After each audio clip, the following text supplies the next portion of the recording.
Antes do tempo, antes dos impérios e reis, antes da própria história, Deus falou ser a luz, e do nada o universo nasceu, e a luz quebrou a escuridão.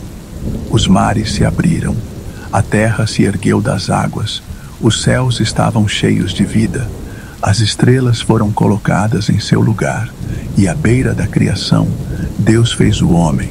O homem era livre, vivia em harmonia com Deus, sem medo, sem sofrimento, sem morte, até que perdeu tudo. A mentira mudou tudo, a rebelião destruiu tudo, e em um instante em que o Éden se fechou, o homem caiu, o pecado entrou no mundo, e a partir desse momento, o destino da humanidade mudou para sempre.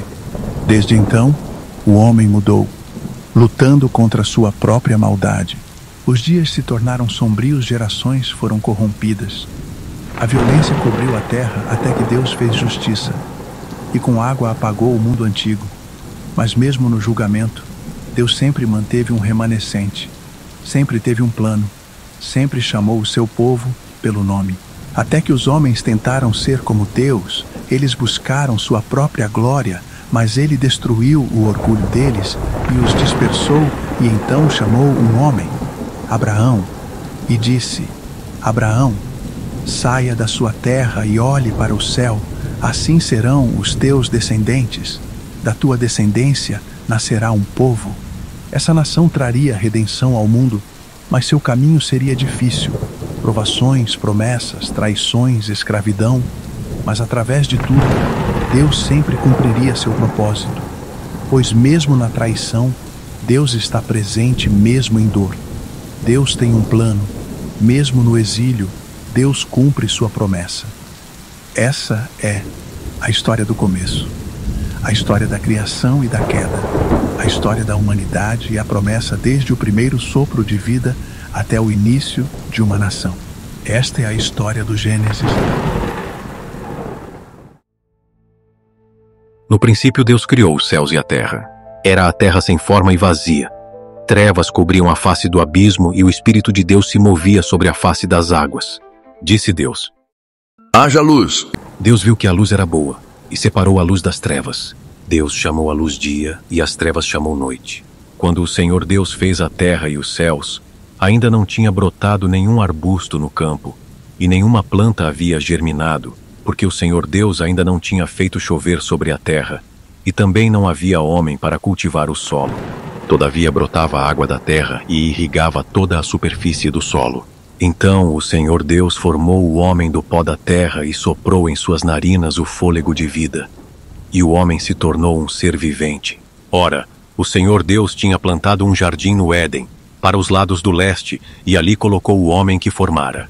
Então o Senhor Deus fez nascer do solo todo tipo de árvores agradáveis aos olhos e boas para alimento.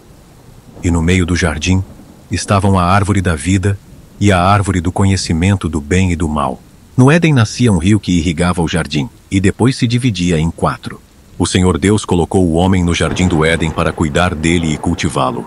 E o Senhor Deus ordenou ao homem: coma livremente de qualquer árvore do jardim, mas não coma da árvore do conhecimento do bem e do mal, porque no dia em que dela comer, certamente você morrerá. Então o Senhor Deus declarou: não é bom que o homem esteja só. Farei para ele alguém que o auxilie e lhe corresponda. Depois que formou da terra todos os animais do campo e todas as aves do céu, o Senhor Deus os trouxe ao homem para ver como este lhes chamaria. E o nome que o homem desse a cada ser vivo, esse seria o seu nome. Assim o homem deu nomes a todos os rebanhos domésticos, às aves do céu e a todos os animais selvagens. Todavia, não se encontrou para o homem alguém que o auxiliasse e lhe correspondesse. Então o Senhor Deus fez o homem cair em profundo sono e, enquanto este dormia, tirou-lhe uma das costelas, fechando o lugar com carne. Com a costela que havia tirado do homem, o Senhor Deus fez uma mulher e a levou até ele. Disse então o homem: esta sim é osso dos meus ossos e carne da minha carne. Ela será chamada mulher, porque do homem foi tirada. Por essa razão, o homem deixará pai e mãe e se unirá à sua mulher, e eles se tornarão uma só carne. O homem e sua mulher viviam nus e não sentiam vergonha. Ora, A serpente era o mais astuto de todos os animais selvagens que o Senhor Deus tinha feito. E ela perguntou à mulher: Foi isto mesmo que Deus disse: Não comam de nenhum fruto das árvores do jardim?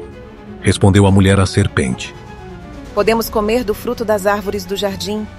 Mas Deus disse: Não comam do fruto da árvore que está no meio do jardim, nem toquem nele, do contrário, vocês morrerão. Disse a serpente à mulher: Certamente não morrerão. Deus sabe que no dia em que dele comerem, seus olhos se abrirão. E vocês, como Deus, serão conhecedores do bem e do mal. Quando a mulher viu que a árvore parecia agradável ao paladar, era atraente aos olhos, e além disso, desejável para dela se obter discernimento, tomou do seu fruto, comeu-o e o deu a seu marido, que comeu também. Os olhos dos dois se abriram e perceberam que estavam nus. Então juntaram folhas de figueira para cobrir-se. Ouvindo o homem e sua mulher os passos do Senhor Deus, que andava pelo jardim quando soprava a brisa do dia, esconderam-se da presença do Senhor Deus entre as árvores do jardim. Mas o Senhor Deus chamou o homem, perguntando: Onde está você? E ele respondeu: Ouvi teus passos no jardim e fiquei com medo, porque estava nu. Por isso me escondi. E Deus perguntou: Quem disse que você estava nu? Você comeu do fruto da árvore da qual o proibi de comer? Disse o homem: Foi a mulher que me deste por companheira que me deu do fruto da árvore, e eu comi.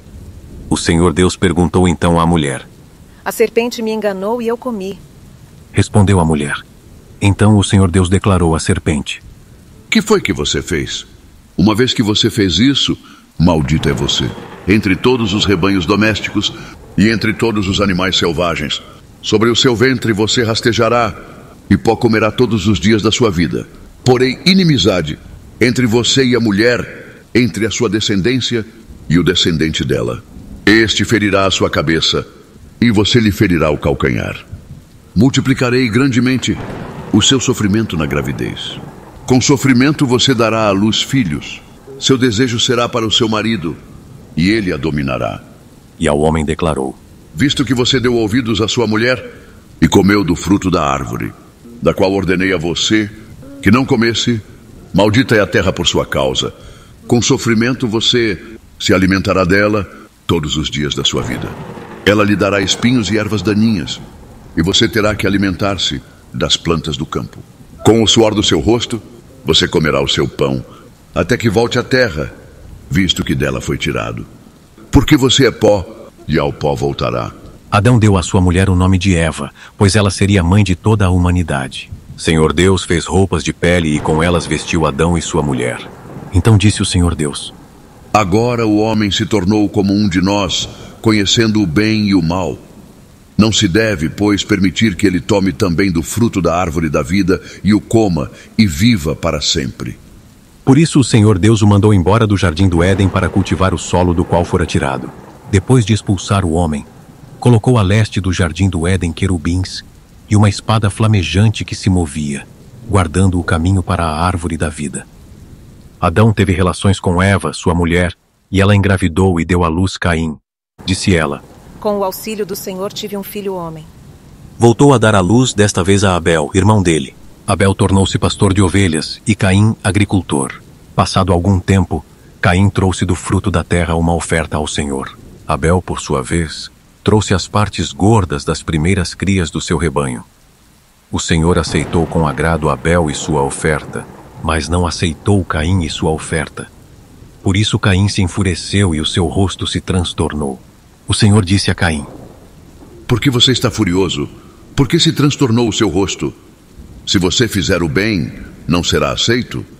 Mas, se não o fizer, saiba que o pecado o ameaça à porta. Ele deseja conquistá-lo, mas você deve dominá-lo. Disse, porém, Caim a seu irmão Abel: Vamos para o campo. Quando estavam lá, Caim atacou seu irmão Abel e o matou. Então o Senhor perguntou a Caim: Onde está seu irmão Abel?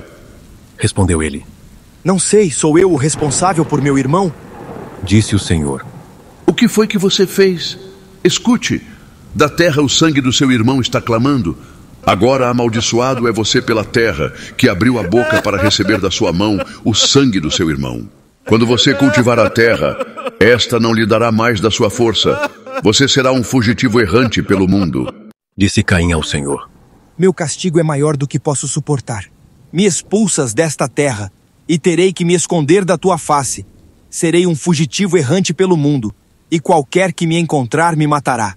Mas o Senhor lhe respondeu: Não será assim. Se alguém matar Caim, sofrerá 7 vezes a vingança. E o Senhor colocou em Caim um sinal, para que ninguém que viesse a encontrá-lo o matasse. Então Caim afastou-se da presença do Senhor e foi viver na terra de Nod, a leste do Éden. Caim teve relações com sua mulher, e ela engravidou e deu à luz Enoque. Depois Caim fundou uma cidade, a qual deu o nome do seu filho Enoque. A Enoque nasceu Irade. Irade gerou a Meujael, Meujael a Metusael, e Metusael a Lameque. Lameque tomou 2 mulheres. Uma chamava-se Ada, a outra Zilá. Ada deu à luz Jabal, que foi o pai daqueles que moram em tendas e criam rebanhos. O nome do irmão dele era Jubal, que foi o pai de todos os que tocam harpa e flauta. Zilá também deu à luz um filho chamado Tubal-Caim, que fabricava todo tipo de ferramentas de bronze e de ferro. Tubal-Caim teve uma irmã chamada Naamá. Disse Lameque às suas mulheres: Ada e Zilá, ouçam-me. Mulheres de Lameque, escutem minhas palavras. Eu matei um homem porque me feriu, e um menino porque me machucou. Se Caim é vingado 7 vezes, Lameque o será 77. Novamente Adão teve relações com sua mulher, e ela deu à luz outro filho, a quem chamou Sete, dizendo: Deus me concedeu um filho no lugar de Abel, visto que Caim o matou. Também a Sete nasceu um filho, a quem deu o nome de Enos. Nessa época começou-se a invocar o nome do Senhor. Este é o registro da descendência de Adão. Quando Deus criou o homem, a semelhança de Deus o fez. Homem e mulher os criou. Quando foram criados, ele os abençoou e os chamou homem. Aos 130 anos, Adão gerou um filho à sua semelhança, conforme a sua imagem, e deu-lhe o nome de Sete. Depois que gerou Sete, Adão viveu 800 anos e gerou outros filhos e filhas. Viveu ao todo 930 anos e morreu. Aos 105 anos, Sete gerou Enos. Depois que gerou Enos, Sete viveu 807 anos e gerou outros filhos e filhas. Viveu ao todo 912 anos e morreu. Aos 90 anos, Enos gerou Cainã. Depois que gerou Cainã, Enos viveu 815 anos e gerou outros filhos e filhas. Viveu ao todo 905 anos e morreu. Aos 70 anos, Cainã gerou Malaleel. Depois que gerou Malaleel, Cainã viveu 840 anos e gerou outros filhos e filhas. Viveu ao todo 910 anos e morreu. Aos 65 anos, Malaleel gerou Jared. Depois que gerou Jared, Malaleel viveu 830 anos e gerou outros filhos e filhas. Viveu ao todo 895 anos e morreu. Aos 162 anos, Jared gerou Enoque. Depois que gerou Enoque, Jared viveu 800 anos e gerou outros filhos e filhas. Viveu ao todo 962 anos e morreu. Aos 65 anos, Enoque gerou Matusalém. Depois que gerou Matusalém, Enoque andou com Deus 300 anos e gerou outros filhos e filhas. Viveu ao todo 35 anos. Enoque andou com Deus e já não foi encontrado, pois Deus o havia arrebatado. Aos 187 anos, Matusalém gerou Lameque. Depois que gerou Lameque, Matusalém viveu 782 anos e gerou outros filhos e filhas. Viveu ao todo 969 anos e morreu. Aos 182 anos, Lameque gerou um filho. Deu-lhe o nome de Noé e disse: Ele nos aliviará do nosso trabalho e do sofrimento de nossas mãos, causados pela terra que o Senhor amaldiçoou. Depois que Noé nasceu, Lameque viveu 595 anos e gerou outros filhos e filhas. Viveu ao todo 777 anos e morreu. Aos 500 anos, Noé tinha gerado Sem, Cã e Jafé.